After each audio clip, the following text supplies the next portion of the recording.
I don't know what day it is, guys, but I'm at Flipcon. I'm about to walk in. There's breakfast. Then I got to do a Trash to Cash live. And BS. Yeah, hey, what's up? How are you? You're making it in time for breakfast. I know. This is early for me. This is early for me. Awesome. I don't drink coffee, but I'll hopefully they have soda. Against tea drinkers. I know, right? Look at his sponsor. Here it is, guys. Look at all these people here. Look at everybody. Look at everybody. I'm ready to get motivated. Do it. With your time and money to come to this and have this first time event with you guys. We had a great turnout, as you can see from the lack of available space. And again, we're just very, very grateful. That's right. And as many of you guys know, Josh and I have absolutely no idea what we're doing. So, That's right. Joey! I really appreciate everyone being here. I'm a little nervous right now. I don't know why I am, because I go live every single Monday night with my boy right here. But just seriously, thank you everyone for being here. Morning and do listings so I can be at my son's soccer practice. You know, and to me, that fulfillment of being there for my son, and when he kicks the ball or whatever, and then he turns around and looks and he sees me there, like that is what helps me stay up late at night. Yeah. Just listening to music. Hey, Carrie's recording us. Hey, Hello, Ez. this is going to go on the vlog, man. We're about to do Trash to Cash. Kevin bailed, as usual. Not surprising. Yeah, that guy. Do his pregame, very slow. Exactly. He's doing the pregame poop. He'll be there for a little while.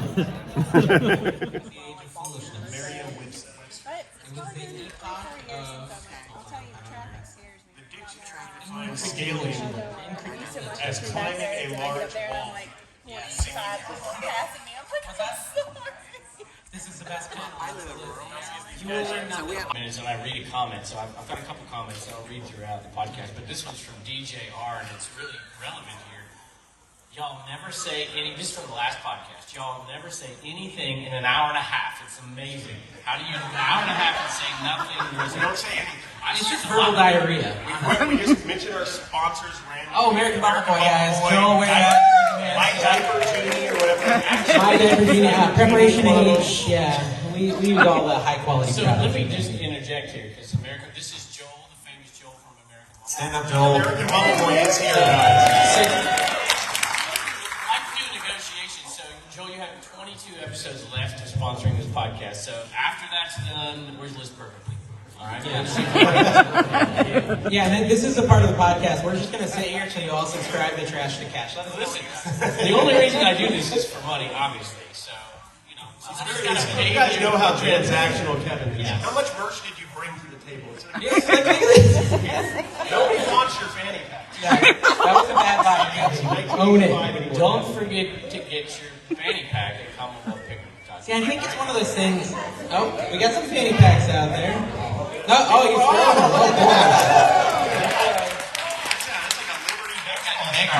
Kevin was expecting a bead-like Mardi Gras reaction to that. Oh, we actually have a real giveaway too. We're gonna give away a Trash to Cash hat. Nothing but women here. Trash to Cash.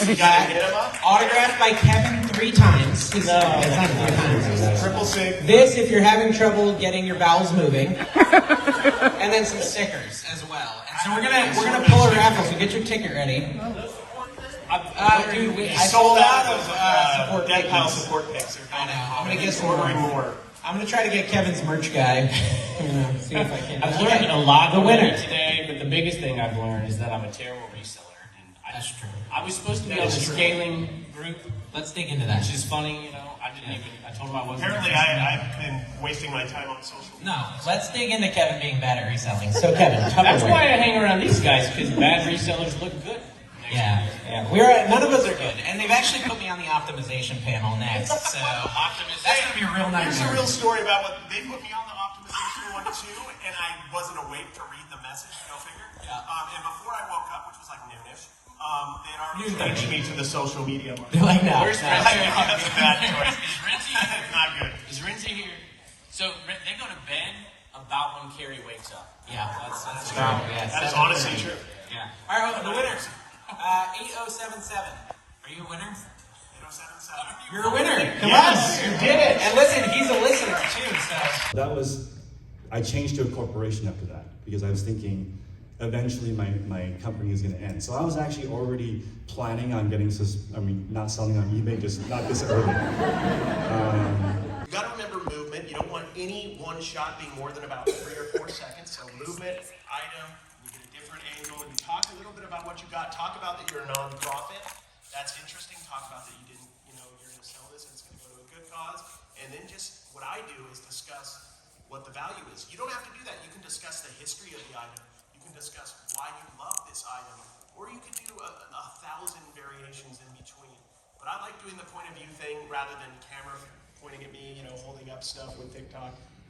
For me, it doesn't perform as well. I think people with TikTok, it's like 3D. They like the action of it, like feeling like they're there. That's what I've noticed, and that's worked on Instagram and everywhere else.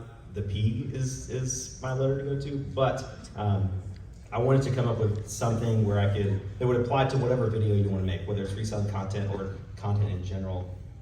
First P is going to be personality. Yeah, I will say these are just our opinions. My opinion, really. I think Caleb agrees with most things. YouTube way. But there are ways to win on YouTube that don't follow this system. But I think if this system is followed, it drastically increases your chances of success on the platform. Number one is a good personality. Who's ever watched a video on YouTube that was bad? Because the person just doesn't have a good personality. They're just like, hello. Hello, my name, and it's always like, hey, sorry, I haven't made a video in a while, and it's like 5 minutes into the video before they even get to what the video is about. And nobody cares about that. Again, people have a very short attention span, especially with the rise of short form content.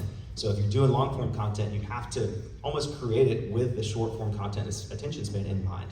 If you look at any videos from like Mr. Beast or Airwrap or any of those big creators, generally there's going to be a cut about every 3 seconds. Rarely you're going to see a single segment of film in those videos where there's not something going on. There's either a cut or a graphic or an explosion or some meme, something to keep your attention on the video, because they've done this for years and they're way better at it than us. But generally that principle is going to be pacing, and this can be about edits, but it could also just be about maybe a little bit of the storytelling that is often not present in reselling content. What do you think? Most of the time. Yeah. You start and then I'll say something on it. So with pacing, again, I got off track a minute ago, but with like the Mr. Beast videos and stuff like that, the cuts, having something to keep people's attention. It's very hard to just sit down in front of the camera and turn it on and just start talking, and for the viewer to make it more than 30 seconds without looking at their phone or like starting to look for the next video to watch. So if you want to keep people in your video, because then they'll watch that, and if they watch a certain amount of the time of that video, they might get recommended more of your content on their YouTube page later on. So you have to be doing whatever you can to keep people's attention. And really the easiest way to do that is work with the pacing, but give people what they came for. If you have a video that's like, I dropped a piano from the top of this hotel, and the first 8 minutes, or it's just you like in the car talking about the piano, that's not what they came to the video. They want to see it fall off the roof. So you gotta make sure you're gonna cut the crap and get to what people are watching your video for. The number one rule for probably most resellers is just I would focus more on good audio than worrying about a fancy camera. I've seen plenty of bad YouTube videos that have great cameras, great audio equipment, but then the personality is lacking. So, and sometimes it's great camera, and then the audio is like all crackly because they spend all their money on the camera and they can't afford a microphone for it. So just make sure the production quality is at least there. You don't have to have anything over the top, especially for reseller content. When I first started making videos in the reselling community, like the demand for the production quality was not there. Like everybody was just, Lonnie was a big one, Shed Flips, and he was just GoPro every day. Cincinnati Picker, just GoPro. Like nobody was using a Canon M50 or anything like that. It was very, very simple. And people didn't care because they don't watch reseller videos for over-the-top production quality. They watch it for personality and information. So again, it depends on what you're making your videos about. If you're making your videos about videos, like video editing and stuff like that, you're probably going to need to have good cameras and good audio. But if you're making content about Dave's food channel that he keeps pushing on you guys. You probably don't need a great World's camera, just best something recipes. that's. I didn't hear what you said. I said the name of the channel. Okay. You should have said it again. We're getting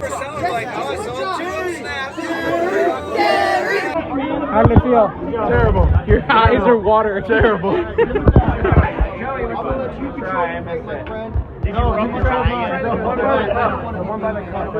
The bomb? Yeah. I tried the US member. That's all my social media bad. That one. I'm not interested in that. I know, right? Gary, can I remind you that before you got here, he blew chunks in that trash can? But I did No, he had that one in his mouth for like 5 minutes. How was your Flipcon experience? Pretty good. He did the Shaq eyes. Did someone get him ice or a tea boss? Oh no! Oh no! Oh, he's good. Oh no! He's good. Open the hat. Wait, so the Gary, open the hat. Ice, can somebody give him a couple ice? So if you had to pay, would you pay for it? Yeah, I would. Oh, I'm glad I didn't though. What's your favorite part about it? This is my favorite. This proves that I didn't. It's not as bad as I thought. It's bad, but it's not. I like how you had no clue what was going on and you still were just like, no, I knew you guys were being a bunch of bozos over here. Yes. Now you know how it feels. Yeah, this is awesome. I'm gonna have to poop, guys. You had to fit it in. I'm proud of myself. I did it, man. I did it, man. You're proud of you too. I don't know if you guys done it yet, or you just have another. We already ate all of it. We did 5 minutes in your man until it's 8. 9 million scrolls. That sounds sexual. Yeah. There you go. How do you think people reacted to the live Trash Can podcast? It went better than I thought. Kevin was really silent. Kevin was shy. Kevin's gonna try some really hot sauce here. It's terrible.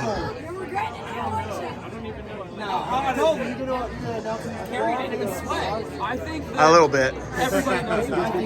I'm a little lightheaded. Are you okay with that? Are you okay with that? Am I okay? You're asking me. I mean, I'll do a little more, but Chris, how many Scovilles? on this one, I think it's like right under 400,000. 400,000 Scovilles going down Kevin's gullet. Let's see Drew's. Let's see who we go. Oh, that's a weak one. Drew's doing it too. That's a weak one. Drew. That's a weak one. Drew. Now we know Drew's a weak. No, you already did it. Oh, God. Rub your eye, Kevin, real quick. My God.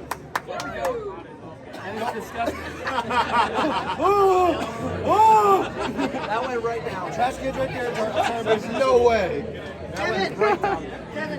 Kevin's having a moment. I thought all people that have taste buds. Dude, your face is so scary right now. Drew, your eyes. Don't touch your face. I just don't want it to get worse. Favorite part of Flipcon? It gets worse. That's exactly what this is. You're right. My favorite part of Flipcon was probably watching Carrie. I like Carrie. That panel was my favorite. Really? Aw. I was on that panel. Yeah, Dalt was on that. Dalt was awesome. Thank you, man.